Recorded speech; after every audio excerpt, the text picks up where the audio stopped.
નમસ્કાર મિત્રો, વિડીયોમાં તમારું સ્વાગત છે।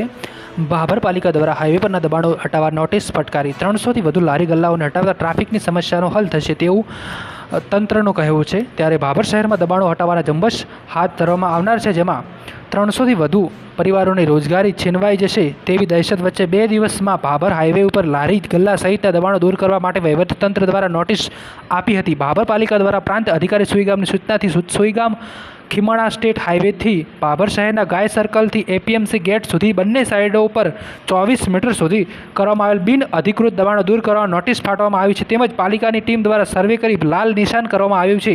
ત્યારે હાઈવે રોડથી મધ્ય બિંદુથી 24 મીટર સુધી રસ્તાની હદમાં આવતા બિન અધિકૃત દબાણોને સ્વખર્ચે 15 તારીખ સુધી દબાણો દૂર કરવા નોટિસ પાઠવવામાં આવી છે। ત્યારે અત્યારથી જ લોકો દબાણો દૂર કરી રહ્યા છે પોતાના સ્વયં ખર્ચે, અને પોલીસ બંદોબસ્ત સાથે દબાણ હટાવવાની કામગીરી હાથ ધરવામાં આવી રહી છે। ત્યારે લોકોને રોજીરોટી મેળવવા ગરીબ લોકોનો રોજગારની પ્રશ્ને પણ ફફડાટ વ્યાપી ગયો છે। ત્યારે હવે જોઈએ છે કે આગળ શું થઈ રહ્યું છે। ત્યારે અમારી ચેનલમાં નવા હોય તો લાઇક અને સબસ્ક્રાઈબ જરૂર કરજો।